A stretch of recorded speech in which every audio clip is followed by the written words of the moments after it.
Goodbye, magical turtle! What? Oh, whatever. Hey everybody, Lady Gator to you here, and welcome back to the Legend of Zelda Majora's Mask. We encourage this cannibalism!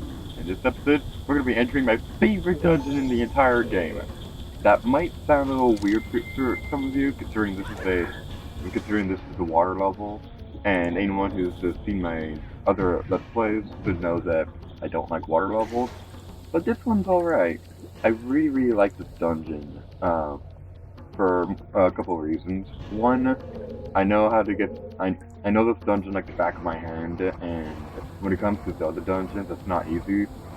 Um, and they play with water physics a lot in this dungeon, a lot more than they did in the Water Temple in Ocarina of Time, which is the reason why I didn't like that dungeon in Ocarina of Time. But this one, they're playing with a lot of water physics, uh, like playing with water currents and freezing water, unfreezing water, and they just go all out in this dungeon, and I really like that. Um, yeah. As a reminder, if you haven't seen my previous videos, or if you have but haven't, or if you have seen my previous videos and haven't really watched them, I will not be collecting the strafe berries this video. I will be collecting them in a montage at the end of the dungeon. And also, worth mentioning, when I was recording gameplay for this dungeon, my capture card was lagging pretty badly.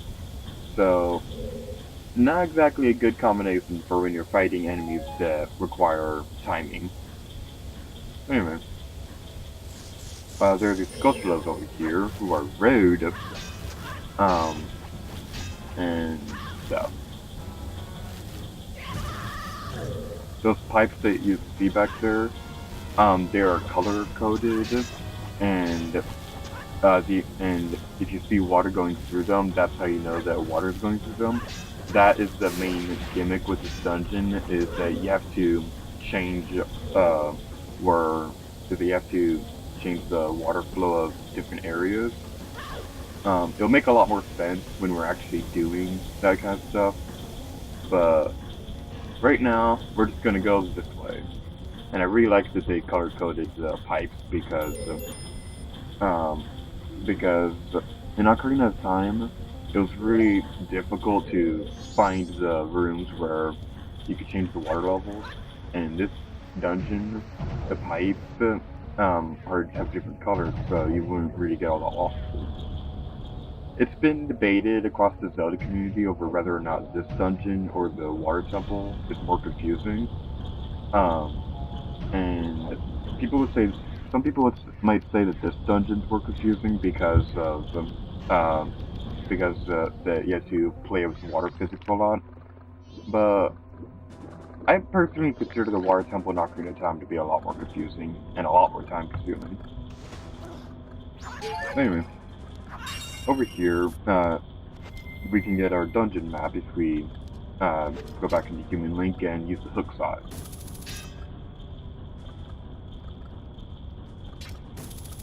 We.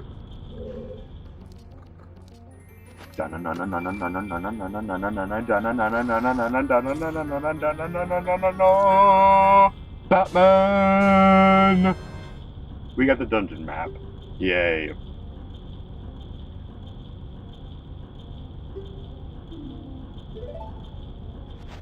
You're going to be using Zora Link mostly throughout this dungeon, just like you were using Deku Link throughout the Woodfall Temple and Goron Link throughout Snow Temple. And right there, we saw some new enemies. I don't remember their names, but they're like little zombie hands that are on the walls. And if you swim into them, they'll grab you and throw you around. And I think that actually happens later in the video. Spoiler alert! Those Deku plants right there, the Deku Babas, whatever they're called, if you stand on the leaves before they're destroyed, then they'll flip you over and bite you. So it's best to use your Zora boomerangs to destroy them. When you destroy their leaf things, they'll still be walking around at the bottom of the of the bottom of the floor.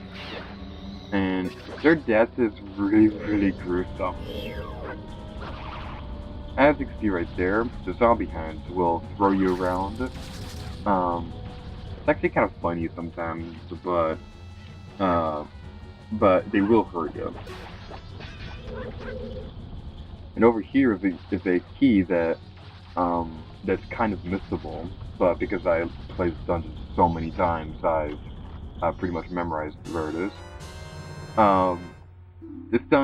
This key is pretty much the equivalent to that one key in Ocarina of Time where you have to bomb the wall. Oh my god! Oh, that scared me. Yeah, that key is equivalent to the one key in Ocarina of Time that's very easily missable because it's behind a wall that you can't really see all that well. But anyway, right here, we get pause for effect. The compass! Actually forgot what was in there for a second, but then I remembered. I also have to point out that this dungeon has some really good music. I'm gonna be quiet for a second so you guys can listen to it. Stupid enemy music ruins everything. Okay, now I'm gonna be quiet so you guys can listen to it.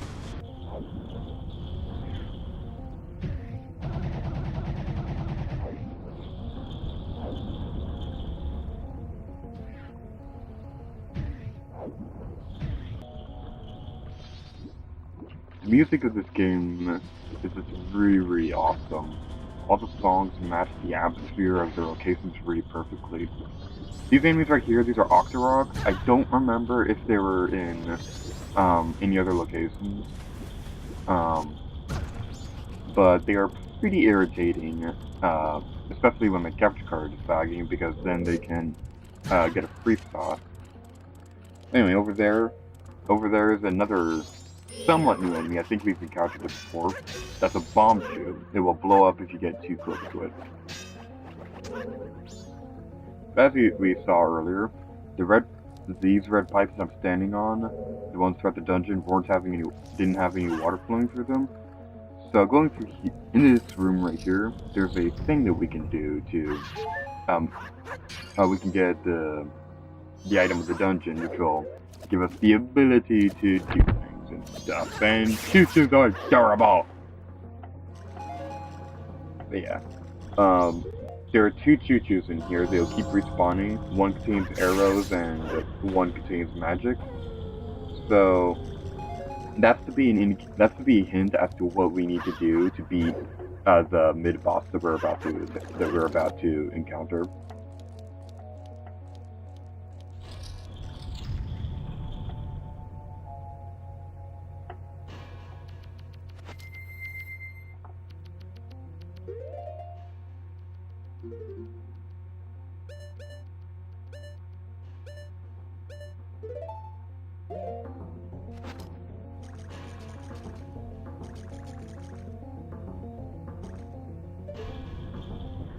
It's an eye with bubbles! What's more menacing than an eyeball with bubbles? Nothing! Bubbles are like the most evil thing ever. Especially when there's an eyeball with them. But anyway, in traditional Zelda fashion, if you see an eyeball, it must die. Now this boss actually reminds me of a main boss in The Legend of Zelda Link's Awakening, which as a little side note, if I haven't mentioned this already, which I know for a fact that I've actually done, Link's Awakening is like the best game ever.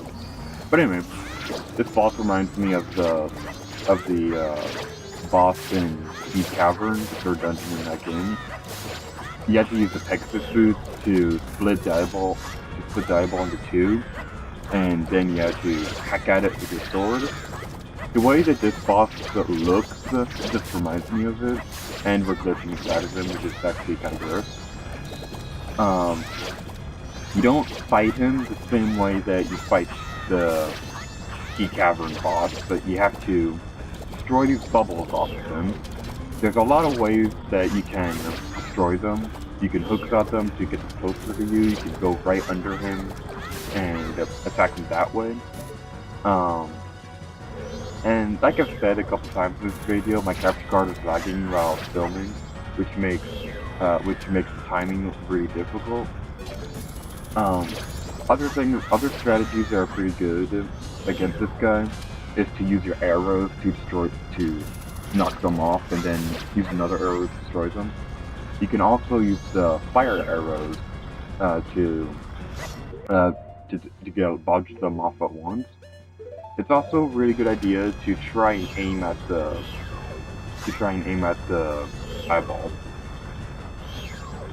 Now, right here, this is a case of something that kind of irritates me in Zelda games. So when you Z-target something, it's really difficult sometimes to not Z-target them anymore. As you saw right there, some bubbles will come off by themselves. If you're really patient, you can use that to your advantage and destroy the bubbles like that.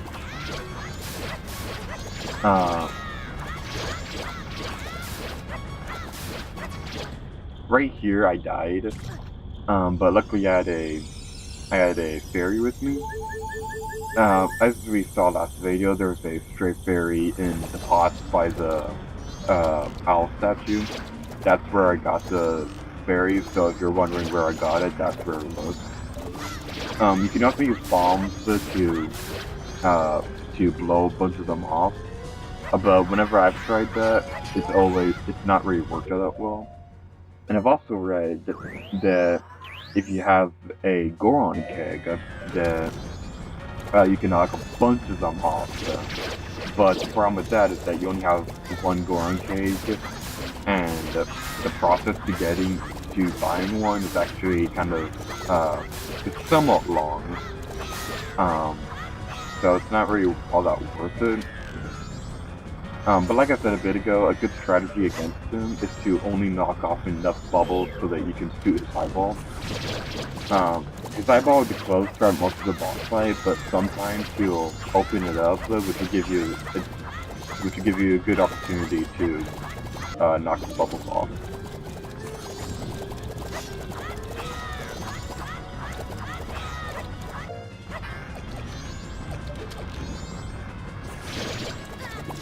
As you saw right there, the fire arrow is really effective against the bubbles. It will knock a lot of them off, but you have to be quick in destroying them because they will come back on, and they will come back onto the eyeball pretty quickly.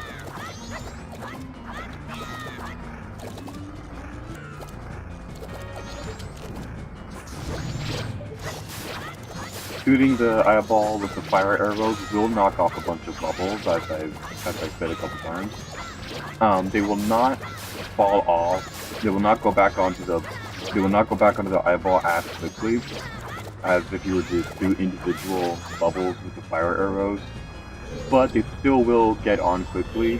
And what we're mostly doing just right now is getting the bubbles off of the eyeball so that we can defeat them.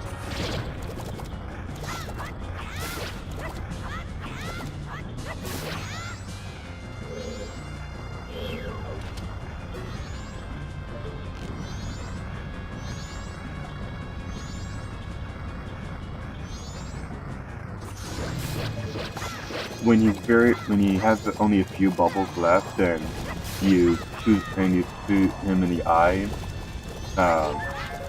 When he has a low enough amount of bubbles on him that if they fall off, he'll go crazy like that. The bubbles will not go back onto his body. So the best strategy is to go into the corner and take out your bow and arrows and shoot at him. He cannot hurt you if you're in the corner, but you have to make sure to shoot his eyeball, because that's how you defeat him, and that's how you defeat enemies in Zelda games. Stay away from him when he explodes, because you will take damage from that. But we've defeated him! Yay! Clap for joy!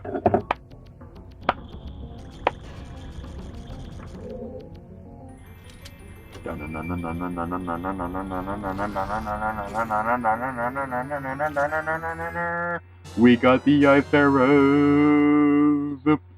I'll get into what these do in the next video, but thank you guys for watching this video of The Legend of Zelda Majora's Mask, and until next time, let your gator to you. Oh yeah.